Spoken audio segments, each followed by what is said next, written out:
Teenage years are quite challenging because you've got these kids who are trying to individuate, which basically means they're trying to become their own person. And the whole teenage period of life is about giving a little bit of rope because independence comes with responsibility.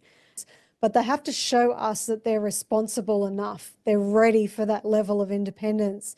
And so the whole teenage years is about giving the rope and then maybe pulling it back in a little bit when they show that they're not ready.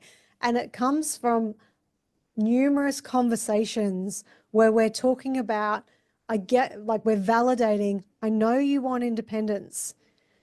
What does that look like? Getting very clear on what independence looks like for that child and coming up with agreements on how you're going to give that independence and what the conditions of that independence are that proves to you that he's ready to be responsible with that level of independence, and letting him know that that independence is conditionary on him showing that responsibility.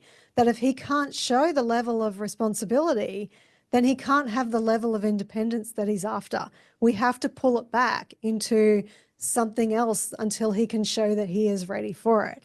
And it doesn't mean that if you give a sense of independence and he's not responsible with it, it doesn't mean you take it away from him straight away, unless it's a major kind of slip up. But if it's just a little bit like he went, let's say he was able to go to the shops and back, but on the way to the shop, back from the shops, he went to the park, and that's no go.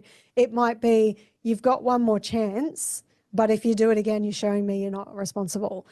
So it's continually having those conversations where you're, one, giving him those boundaries to try it out, but two, if they are not showing you that they're responsible with it, it's really important to find out why. So rather than just taking it away from him, it's like, what happened?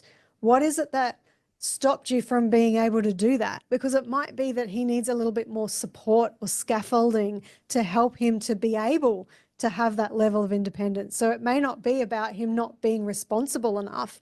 It might be that he doesn't have the skills to be able to do it.